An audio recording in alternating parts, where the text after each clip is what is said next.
So we all hear the phrase from 1,000 different people, focus on your breath. I've said it many times, and if you really don't know how to focus on your breath, it doesn't really mean much to you at all, right? How could you release your thoughts by focusing on your breath? How could you do that? It's just breathing.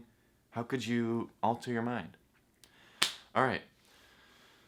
So to do this, I really can't be your focus while you're in the meditative state, right? I can't go into your mind while you're laying there and say, hey, focus on this, focus on that, right? There's a sense of creativity that you have to become, an awareness that you have to become, noticing things without attaching to them, noticing the rise and fall of your gut, noticing the slight rise and fall of your chest, right? Noticing how the air flows out of your throat, how it flows out of your mouth, how it flows into your nose versus how it flows out of your nose if you choose to go in and out of your nose. For one, it's kind of interesting when you go into your nose, it's as if there's multiple openings ready to filter through the air, but when you blow out, there's just one channel going right out. Focus on the sounds, focus on the feelings, focus on anything that you notice about the breath. So it's kind of like taking your thoughts, your awareness, and focusing it on the process of breathing. So if you breathe in and out of your nose quite heavily, so to where you can really hear the grinding, the friction of the air through your throat, through your mouth, right? Right?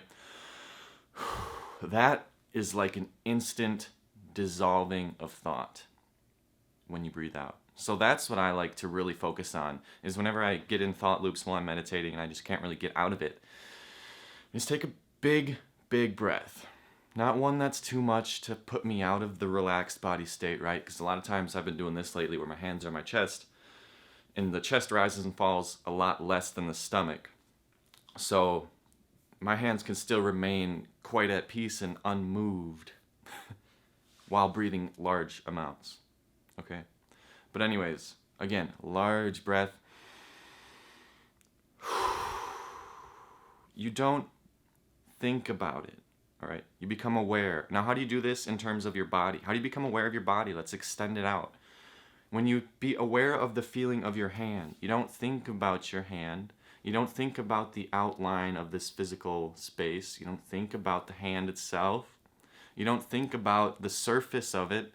You just think about that there's a hand here and that it feels something. And you don't even consider the idea of a hand in your head. Don't have this preconceived belief of what a hand is. It's like when you look at a chair, instead of ultimately, instantly looking at a chair and saying, hey, I sit on that, look at a chair and say, there's 5, 6 legs sprouting out from it. There's wheels on it. Well, what is a wheel? Oh, there's a circle. There's arms for something, rests, whatever. There's a backrest. Think of a chair like that. Don't think of a chair as if it's something you sit on. So the hand, don't think of a hand as if it's something to use. Don't think of a hand as if it's a certain process that we do. Just think of a hand. Don't even think of a hand. Be aware of the hand as just the feeling that it is. And you become aware of the feeling of your feet. You become aware of the feeling of your calves, of your legs, your thighs. The awareness is where all of this present relaxing is. It's not in the thought of. So that's what the ultimate state of meditation really is becoming the awareness of and not consumed by the thoughts. So go back into breath. Okay? Just allow it to occur. And when thoughts come about, instead of rethinking all of those thoughts, instead of being upset that you're thinking, relax into the breath and just start noticing the breath. Don't try to notice. Don't try to be a scientist and, okay, I'm going to breathe this time and see what it does out the left side of my esophagus. You could do that maybe at the beginning stages if you want to practice and force yourself in the beginning stages to see how it feels differently throughout the body, throughout the process of breathing out and in. Of course, that would probably be great because in the end, it's everything that you can be awareness of. Everything that you can be aware of, everything that you know is there, will help you relax into the breath, okay?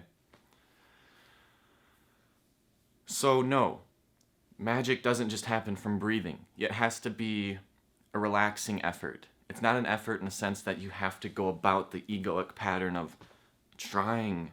It's not really a try. It's just a be. It's just an awareness. Now, if you don't understand that, you might have to listen to some philosophical speakers on how to become and why it's more beneficial to be instead of thinking of, right? That'll help you as well. All of this is tied together. All of reality is reality. Everything is tied, okay? 1, 2, 3, piece of the fractal. Can't have 3 without 2, okay? So bring it all back together and just breathe. Try it out, okay? Try it out. Learn how to breathe, okay? Learn how to breathe from people, and you will be able to follow your breath. You'll be able to release your thoughts with your breath.